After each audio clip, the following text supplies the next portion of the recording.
안녕하세요. 오늘 저희가 함께 살펴볼 이야기는요, 한 온라인 게시판에 올라와서 많은 분들의 마음을 좀 무겁게 만든 그런 가족 사연입니다.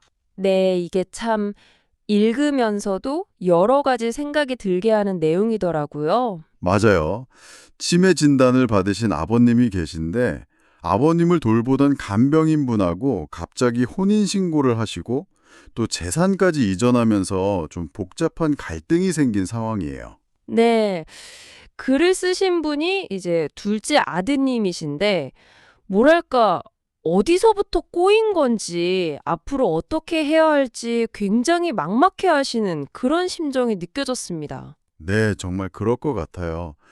이 사연을 보면 뭐 노인 문제, 또 가족 관계, 재산 상속 문제까지 아유, 여러 겹의 질문들이 막 떠오르더라고요. 그렇죠. 단순히 한 가족의 이야기로만 치부하기에는 우리 사회가 안고 있는 좀 더 큰 문제들을 건드리고 있는 것 같습니다. 자, 그럼 이 사연을 좀 더 자세히 들여다볼까요? 네. 우선 사연의 주인공이신 아버님.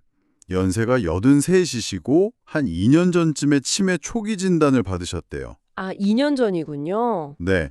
그래서 그 후로 이제 요양원에 모셨다고 하고요. 형제들이 비용은 같이 부담을 했지만 실질적으로 아버님 돌보는 건 주로 글 쓰신 이 둘째 아드님 부부가 많이 하셨던 것 같아요. 그런 상황이었군요. 그런데 이제 결정적인 변화가 생긴 게 올해 초라고 하셨죠. 맞아요. 요양원에 새로운 간병인이 오셨는데 40대 미만으로 보이는 분이었다고 해요. 상대적으로 좀 젊은 분이셨네요. 네.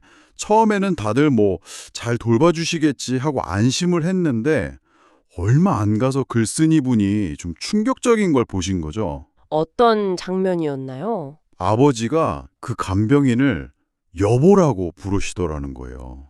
아, 여보라고요? 네, 근데 처음에는 이게 치매 증상이 좀 더 심해지셨나 보다. 그냥 그렇게 생각하고 넘기려고 하셨대요. 그럴 수 있죠. 치매 증상 중 하나로 오해할 수도 있으니까요. 그렇죠.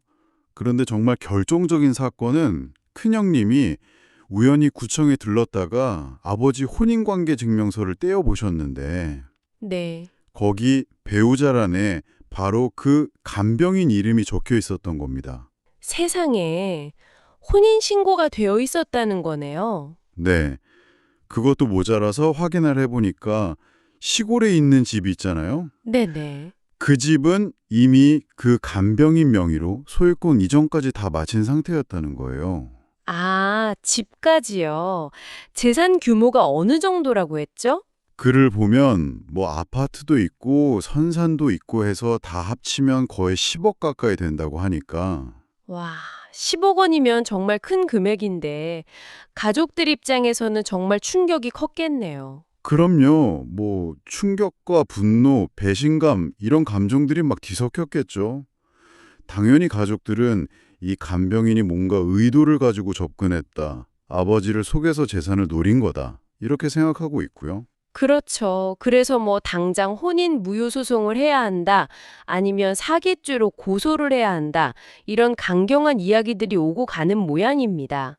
근데 여기서 이야기가 더 복잡해지는 지점이 있어요. 어떤 점이죠? 바로 아버지의 반응이에요. 이 둘째 아들님이 직접 아버지께 찾아가서 이 상황에 대해 여쭤봤더니 네, 아버지께서는 뭐라고 하시던가요? 아버지가 오히려 역정을 내시면서 니들 내가 늙었다고 우습게 보지 마라. 나는 내 인생 내 사랑대로 살란다. 이렇게 답하셨다는 거예요. 이게 참 판단하기가 어렵네요. 정말 아버지의 진심이신 건지 아니면 치매 증상 때문에 그러시는 건지. 정인 것 같고요. 바로 이 지점이 이 사연의 핵심인 것 같습니다. 그러니까 치매 진단을 받은 노인의 법률 행위, 예를 들면 혼인신고나 재산 이전 같은 것들이 과연 법적으로 유효한가 하는 문제. 네, 그렇죠. 법적인 문제. 근데 또 그 법적인 문제를 넘어서서 한 사람의 어떤 자율성, 선택권, 이걸 어디까지 존중해야 하는가. 그리고 가족의 역할, 그 보호 의무는 또 어디까지인가? 이런 근본적인 질문들이 막 부딪히는 거죠. 정말 어려운 문제입니다. 이 사연이 온라인에 올라오고 나서 댓글 반응도 엄청 뜨거웠다고 들었어요. 네, 정말 다양한 의견들이 나왔습니다. 크게 한 세 가지 정도로 나눠볼 수 있을 것 같아요. 아, 네. 어떤 의견들이 있었나요? 첫 번째는 역시 법적인 대응을 빨리 해야 한다는 목소리였어요. 아무래도 재산 문제가 걸려 있으니까요. 그렇죠. 치매 진단 기록이 있으니까 혼인 무효 소송 가능하다. 빨리 변호사부터 선임해라. 성년 후견인 제도 같은 것도 알아봐야 한다. 이런 아주 현실적인 조언들이 많았습니다. 네네. 법적으로 재산을 지키는 게 우선이라는 시각이군요. 맞습니다. 그리고 두 번째 흐름은 좀 반대로 아버지 입장을 조금 더 헤아려 봐야 하는 거 아니냐, 이런 의견들이었어요. 아, 아버지의 의사를 존중해야 한다는 쪽인가요? 네, 아버지가 정말 외로우셨던 건 아닐까? 치매라고 해서 모든 판단 능력을 다 잃는 건 아니다. 혹시 가족들이 모르는 아버지의 진심이 있을 수도 있지 않냐? 이런 식으로요. 섣불리 판단하지 말자는 거죠. 그것도 일리가 있네요. 참 어렵습니다. 그럼 마지막 세 번째는 어떤 반응이었죠? 세 번째는 이제 법적인 문제나 아버지의 의사 자체보다는 그 가족 관계나 감정적인 측면에 좀 더 초점을 맞춘 반응들이었어요. 감정적인 측면이요? 네, 예를 들면 결국 아버지 옆에 있어준 사람은 그 간병인 아니었냐. 재산 때문에 자식들이 이렇게 싸우는 모습이 좀 보기 안 좋다. 아버지의 외로움을 먼저 좀 살폈어야 하는 거 아니냐. 이런 이야기들이었죠. 아, 가족 간의 어떤 소통 문제나 아버지의 정서적인 부분을 돌아보게 하는 그런 댓글들이군요. 맞습니다. 그러니까 이 댓글 반응들을 보면 이 문제가 단순히 법적인 문제만이 아니라 굉장히 감정적이고 또 윤리적인 딜레마까지 안고 있다는 걸 명확하게 보여주는 거죠. 네, 정말 그러네요. 댓글들만 봐도 어느 한쪽으로 쉽게 결론 내릴 수 없는 정말 다층적인 문제라는 게 느껴집니다. 네. 결국 이 사연은 그 치매라는 질병을 앓고 계신 노인의 자기 결정권, 그리고 또 그런 부모님을 보호해야 하는 자녀들의 의무, 이 사이에서 어떻게 균형을 잡아야 하는가 하는 아주 어려운 질문을 우리에게 던지고 있는 것 같아요. 맞아요. 법적인 판단은 법원에서 하겠지만 그와 별개로 한 사람의 진심은 무엇일까? 또 주변 상황은 어떠한가?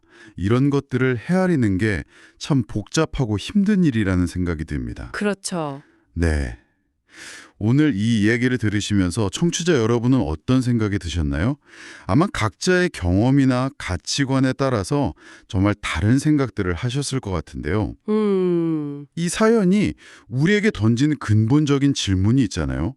한 사람의 선택을 존중하는 것과 또 그 사람이 처한 취약한 상태를 보호하는 것 사이의 경계는 과연 어디일까 하는 이 질문을 한 번쯤 마음속으로 곱씹어 보는 시간을 가져보시는 것도 좋지 않을까 생각합니다.